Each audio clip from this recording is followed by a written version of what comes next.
Hello बच्चों, नमस्कार, आदाब, सत श्री अकाल। कैसे हैं आप सब बच्चों? मैं आशा करता हूं आप लोग अच्छे होंगे, कहानी अच्छी चल रही होगी। बच्चों, मेरा नाम है विनाश कुमार और आप देख रहे हैं आपका खूबसूरत सा चैनल फिजिक्स लाइफ। बच्चों, आज हम उपस्थित हो चुके हैं आपके समक्ष एक छोटा सा क्वेश्चन लेकर, एक बहुत ही प्यारा क्वेश्चन लेकर, जो कि टॉपिक है बच्चा कैपेसिटेंस से। क्लास 12 के एक चैप्टर से हमने बच्चा क्वेश्चन लिया हुआ है और इस क्वेश्चन में हमें यह बताना है बच्चा, ये कैपेसिटर टॉपिक का क्वेश्चन है और इस क्वेश्चन में हमें यह बताना है कि ए और बी के बीच जो है इक्विवेलेंट कैपेसिटेंस कितना होगा। ए और बी के बीच इक्विवेलेंट कैपेसिटेंस कितना होगा, इसके बारे में हमें जानकारी बताना है और इस तरह का कुछ बच्चा ऑप्शन भी दिया हुआ है। तो बच्चा, ऐसे क्वेश्चन को सॉल्व करने के लिए, इस तरह के क्वेश्चन को सॉल्व करने के लिए पहला कॉन्सेप्ट आता है व्हीट स्टोन ब्रिज। लेकिन व्हीट स्टोन ब्रिज में बच्चा कहानी क्या है कि जब तक व्हीट स्टोन ब्रिज बैलेंस नहीं है बच्चा, अगर आपने व्हीट स्टोन ब्रिज पढ़ा होगा तो आपको पता होगा बच्चा, व्हीट स्टोन ब्रिज में अगर आपने पढ़ा होगा बच्चा, व्हीट स्टोन ब्रिज में ये जो रेशियो होता है बच्चा कैपेसिटेंस का, जो कैपेसिटेंस का रेशियो होता है, अगर ये C1 बोल दिया जाए, ये C2 बोल दिया जाए और ये C3 हो और ये C4 हो बच्चा, तो ये व्हीट स्टोन ब्रिज बैलेंस कब होता है? जब C1 upon C2 equal to C3 by C4 हो, तब बच्चा ये व्हीट स्टोन ब्रिज बैलेंस होता है। लेकिन यहां पे कहानी कुछ अलग है। यहां पे बच्चा ये व्हीट स्टोन ब्रिज बैलेंस नहीं है बच्चा। यहां पे देखा जाए ये 5 माइक्रोफैरड है, ये 10 माइक्रोफैरड है बच्चा, तो आप रेशियो लेंगे तो C1 बाई C2 कितना आ जाएगा? 5 बाई 10 आ जाएगा। और C3 बाई C4 अगर आप करने जाओगे तो C3 कितना है बच्चा? 10 है और C4 कितना है बच्चा? 5 है। तो ये व्हीट स्टोन ब्रिज बच्चा ये बैलेंस नहीं है, ये बैलेंस नहीं है। 1 by 2 is not equal to 2, ये बैलेंस नहीं है बच्चा। तो अब देखिए, अब कहानी क्या है, अगर ये बैलेंस होता तो जिंदगी बहुत आसान हो जाती। ये बीच वाला जो कैपेसिटर है उसको हटा देते हैं बच्चा, उसको हटा देते हैं और फिर जो है क्वेश्चन को सॉल्व कर लिया जाता है। लेकिन कहानी क्या है, क्वेश्चन को इसीलिए लिया गया है, इस क्वेश्चन को यहां पे इसीलिए डिस्कस किया जा रहा है क्योंकि ये जो बैलेंस नहीं है बच्चा, व्हीट स्टोन ब्रिज बैलेंस नहीं है। तो क्वेश्चन को सॉल्व कैसे करेंगे इसको बच्चा, क्वेश्चन को सॉल्व कैसे करेंगे? देखिए, आइए कहानी सीखा जाए। ये बैलेंस नहीं है बच्चा, तो इसको सॉल्व कैसे किया जाएगा, इसको सॉल्व कैसे किया जाएगा? देखिए अच्छा बच्चा, इसी तरह का देखिए, इसमें कुछ अगर कहानी को ढूंढा जाए तो यहां पे बच्चा 5 माइक्रोफैरड कैपेसिटर है और यहां पे 10 है। लेकिन यहां पे देखा जाए बच्चा, यहां पे 10 माइक्रोफैरड ऊपर है और यहां पे नीचे की तरफ 5 माइक्रोफैरड है। मतलब कहानी कुछ है कि कुछ सिमेट्री है, यहां पे डायगोनल सिमेट्री है। मतलब यहां पे 5 है तो यहां पे 5 है, यहां पे 10 है, यहां पे 10 है, तो यहां पे डायगोनली कुछ सिमेट्रिक चीजें दी हुई हैं। तो अब इस टाइप के क्वेश्चन को सॉल्व करने के लिए यहां पे मैंने एक रेफरेंस जो है, एक अपना जो है कंक्लूजन लिया हुआ है। ध्यान से देखा जाए, अगर कुछ इस तरह का स्ट्रक्चर मिल जाए, जैसे यहां पे C है बच्चा और यहां पे NC है, n टाइम्स ऑफ C हो गया, और यहां पे डायगोनल सिमेट्री के देखिए बच्चा, यहां पे NC है तो यहां पे भी कितना है? n इंटू C है। और यहां पे अगर C है तो यहां पे भी C है। मतलब डायगोनली क्या है? सिमेट्रिक है। डायगोनली क्या है? सिमेट्रिक है। ये C है, ये C है, ये NC है, ये NC है, तो डायगोनल क्या है बच्चा? सिमेट्री है। तो इस तरह के क्वेश्चन को कैसे सॉल्व किया जाएगा? देखिए, इस क्वेश्चन को सॉल्व करना बहुत ही आसान है बच्चा, है ना। देखिए कैसे क्वेश्चन को सॉल्व करेंगे। पहले इसके क्रॉस हम लोग बैटरी लगा देंगे, जो कि नॉर्मल मेथड होता है। जब भी हमें इक्विवेलेंट कैपेसिटेंस पूछता है बच्चा, एक बैटरी लगा देते हैं V वोल्ट का। फिर हम लोग चार्ज फ्लो कर लेते हैं, क्यू चार्ज यहां से फ्लो कर रहा है तो क्यू चार्ज यहां पे गया। अब देखिए बच्चा, यहां से अब जब चार्ज फ्लो करेगा तो सिमेट्री से मैं क्या बोल सकता हूं, पहले तो यहां पे चार्ज डिवाइड होगा, तो यहां पे Q1 और Q2 चार्ज चला जाएगा, है कि नहीं? Q1 और Q2 जाएगा। और अगर यहाँ पे चार्ज Q बच्चा यहां से निकल रहा है तो चार्ज Q यहां से पहुंचेगा भी, यहां से चार्ज Q निकलेगा बच्चा।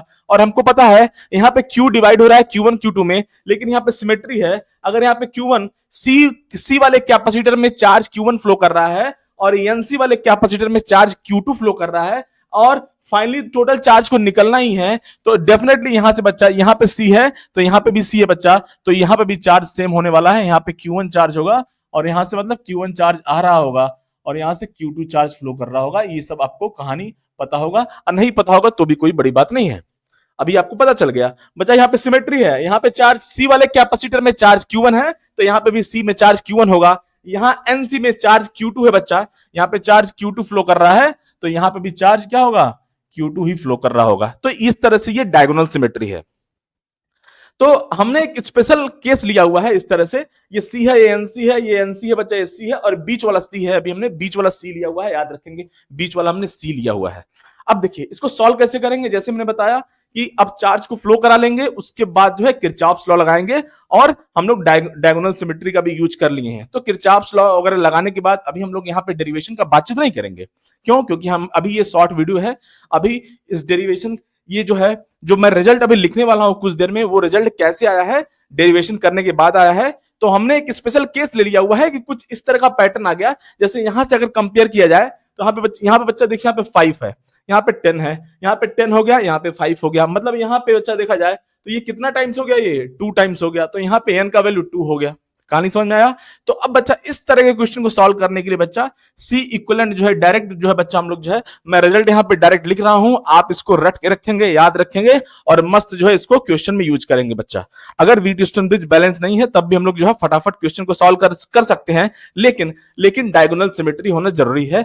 डायगोनल सिमेट्री नहीं होगा तो फिर क्वेश्चन बहुत लेंदी हो जाएगा, तो जो है उस तरह का क्वेश्चन तो नहीं आने वाला है, अदरवाइज उसके लिए तो बहुत टाइम लगने वाला है। क्वेश्चन वैसे भी सॉल्व कर सकते हैं, लेकिन अभी यहाँ पे डायगोनल सिमेट्री है, उस केस में इसका रिजल्ट जो आने वाला है बच्चा, वो आता है बच्चा 3n + 1 अपॉन n + 3 इंटू सी।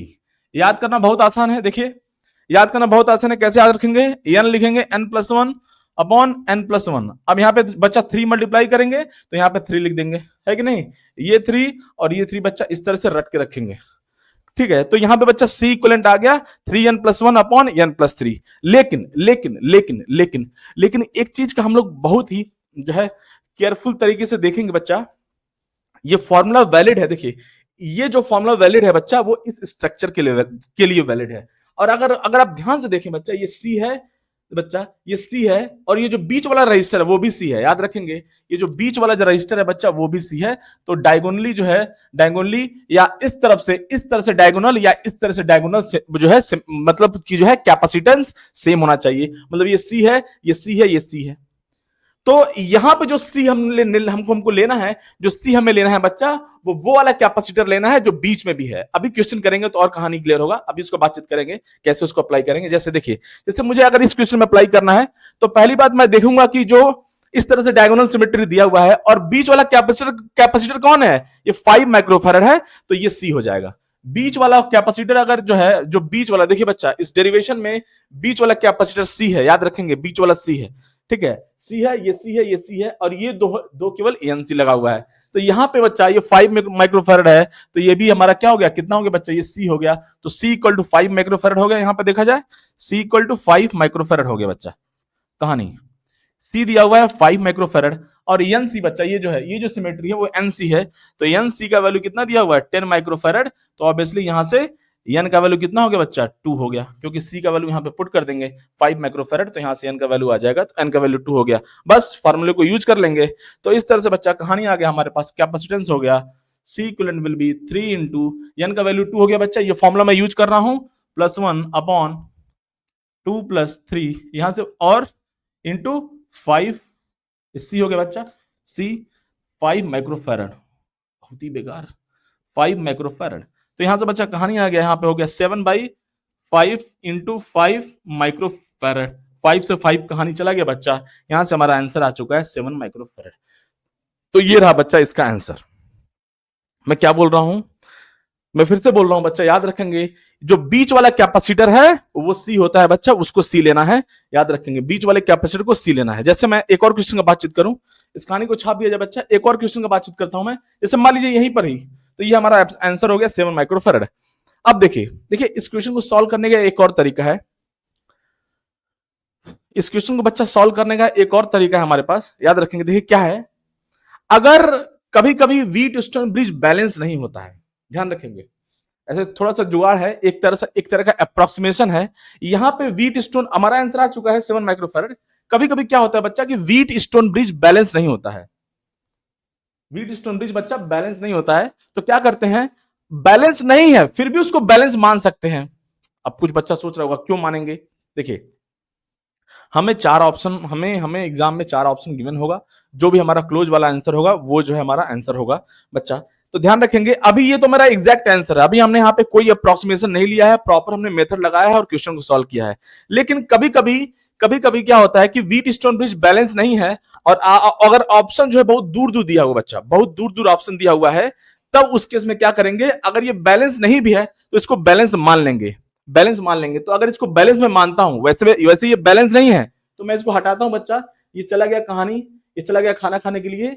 तो अब बच्चा क्या होगा, ये दोनों सीरीज में हो जाएंगे। अगर इसके अक्रॉस आप बैटरी कनेक्ट करोगे, अगर इसके अक्रॉस आप बैटरी कनेक्ट करोगे बच्चा, तो क्या हो जाएगा, ये दोनों सीरीज में हो जाएंगे। तो बच्चा अब ये दोनों सीरीज में हो जाएंगे तो क्या हो जाएगा, C1 C2 upon C1 plus C2। तो क्या कहानी आएगा बच्चा, देख लिया जाए यहां से, तो आ जाएगा 10 इंटू 5 अपॉन 10 प्लस 5। ये सब आपको फॉर्मूला पता होगा, जो है सीरीज में क्या होता है बच्चा, टू कैपेसिटर का सीरीज में जब हमें इक्विवेलेंट कैपेसिटेंस निकालना होता है तो C1 C2 upon C1 C2 लिखते हैं, C1 C2 upon C1 plus C2। तो यहाँ पर बच्चा कितना हो गया, 50 अपॉन 15 हो गया। यहां से हो गया बच्चा कितना, 5 से कैंसिल करेंगे, 10/3 हो गया, 10/3 हो गया, है कि नहीं, 10/3 हो गया, है ना। अब बच्चा जो है, अब देखिए 10/3, ये बच्चा ऊपर वाला हो गया 10/3 और नीचे वाला भी सेम है 10 और 5, ये भी दोनों सीरीज में है। तो बच्चा क्या कितना आ जाएगा, ये भी आ जाएगा 10/3। अब 10/3 पैरेलल में हो जाएंगे बच्चा, तो उस केस में हमारा कितना आंसर आ जाएगा, 10/3 प्लस 10/3। पैरेलल में सिंपल ऐड करना होता है बच्चा, तो हमारा आंसर आ गया 20/3, हमारा आंसर आ गया 20/3। तो ये भी नियर अबाउट 7 है, अगर ध्यान से देखा जाए 20/3 बच्चा क्या है, नियर अबाउट 7 है। तो ये अप्रोक्सीमेटेड आंसर है, ये करेक्ट आंसर नहीं है। मैं फिर से बोल रहा हूं, व्हीट स्टोन ब्रिज बैलेंस नहीं था, हमने बैलेंस मान लिया फोर्सफुल्ली, उसके बाद सॉल्व किया। ये दोनों सीरीज में थे, ये दोनों सीरीज में थे, और ये सिस्टम और ये ब्रांच बच्चा क्या हुआ, ये दो कैपेसिटर आएंगे, इनका जो इक्विवेलेंट आएगा, इनका जो इक्विवेलेंट आएगा, ये दोनों पैरेलल में होगा। वहां से सॉल्व करने के बाद हमारा आंसर आ रहा है 20/3 माइक्रोफैरड, जो कि 20/3 माइक्रोफैरड बच्चा, जो कि नियर अबाउट 7 है। 20/3 माइक्रोफैरड क्या है, नियर अबाउट 7 माइक्रोफैरड है ना। कहानी समझ में आया। तो ऐसे भी क्वेश्चन को सॉल्व कर सकते हैं, लेकिन जो है ये अच्छा मेथड नहीं है। अब आपको जैसे मर्जी हो वैसे सॉल्व कर लीजिए, ठीक है। तो इस तरह से, लेकिन ये जो हमारा आएगा वो हमारा एग्जैक्ट आंसर होगा बच्चा, इसमें कोई भी अप्रोक्सीमेशन नहीं है। बस एक ख्याल याद रखेंगे, यहां पे हमने डायगोनल सिमेट्री का यूज किया हुआ है, डायगोनल सिमेट्री का यूज किया हुआ है, और ये जो कैपेसिटेंस बीच में होता है उसी को हम लोग सी मानेंगे, याद रखेंगे। जैसे मैं एक और क्वेश्चन का बातचीत कर लूं बच्चा, एक और क्वेश्चन का बातचीत कर लूं। देखिए, जैसे मान लीजिए इसी क्वेश्चन में,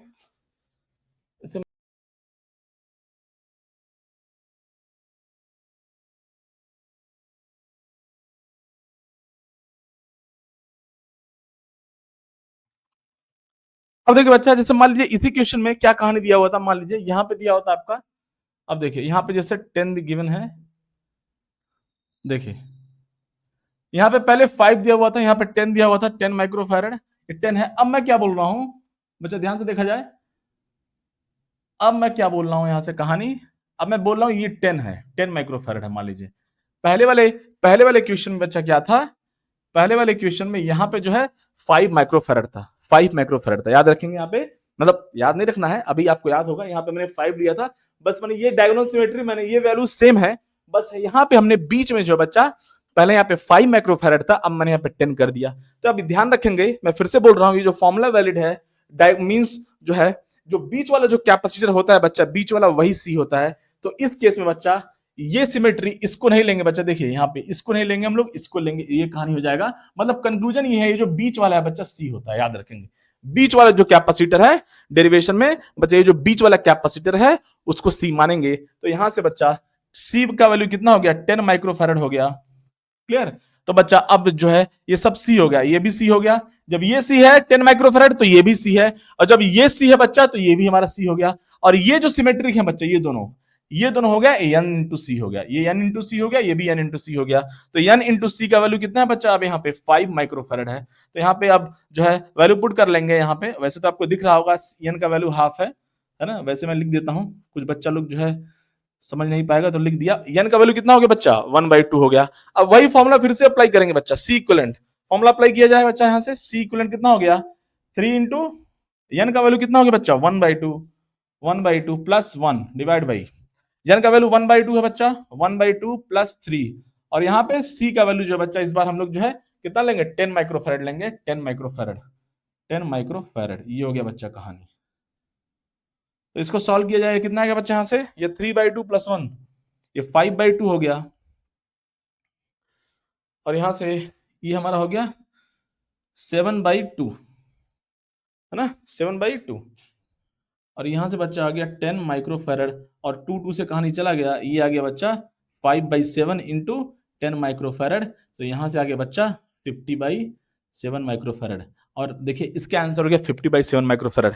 अभी जो हमने क्वेश्चन लिया था, आपको याद हो, अगर आप वीडियो में पीछे जाके देखेंगे, तो जब हमने यहाँ पे 5 लिया था, तो मैंने जो ऑप्शंस लिखे थे, पहला ऑप्शन तो आई थिंक 7 माइक्रोफैरड था, लेकिन एक ऑप्शन और गिवन था, वो था 50/7 माइक्रोफैरड।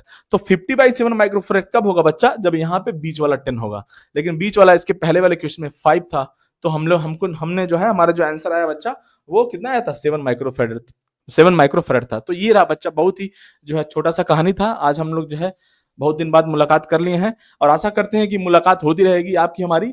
तो बस इस फॉर्मूले में बस बच्चा यही याद रखेंगे, जो बीच वाला जो कैपेसिटर है वो सी है, बीच वाला जो कैपेसिटर है उसका कैपेसिटेंस कितना है, सी है, जो बीच वाला है उसी वही सी लेना है, और बाकी जो है एनसी हो जाएगा। कहानी समझ में आया बच्चा? तो ये आज के लिए बच्चा बस इतना ही, आज के लिए इतना ही। इस तरह से हमारी मुलाकात मोस्ट प्रोबेबली होती रहेगी, मिलते रहेंगे बच्चा, और इसका डेरिवेशन का बातचीत हम लोग जो है लॉन्ग वीडियो में करेंगे, एक्सप्लेन किया जाएगा, है ना। ऐसा नहीं कि कोई चीज रट लिया और हो गया, मतलब जो भी कहानी आ रहा है बच्चा, वो डेरिवेशन से आ रहा है, कॉन्सेप्ट से आ रहा है, फंडामेंटल से आ रहा है, कोई ट्रिक नहीं है, कुछ ऐसा जुगाड़ नहीं होता है ना, कि ये मैंने ट्रिक बता दिया, ये जुगाड़ है, याद कर लीजिए, कहीं कहीं कहीं दिया नहीं हुआ है बुक में, ऐसे मैं बोल दूं कहीं भी बुक में दिया नहीं हुआ है, जुगाड़ मैंने बना लिया आपके लिए, ये सब जुगाड़ उगाड़ नहीं है बच्चा, सिंपल फंडामेंटल है, आप भी इसको डिराइव कर सकते हो। मैंने भी इस तरह से डिराइव करके आपको जो है कंक्लूजन कहानी दे दिया, वेरी सिंपल। तो बच्चा आज के लिए बच्चा इतना ही, मिलते बच्चा नेक्स्ट वीडियो में। देखिए, तो बच्चा आज के लिए बस इतना ही, मिलते हैं नेक्स्ट वीडियो में, तब तक के लिए जय हिंद, जय भारत।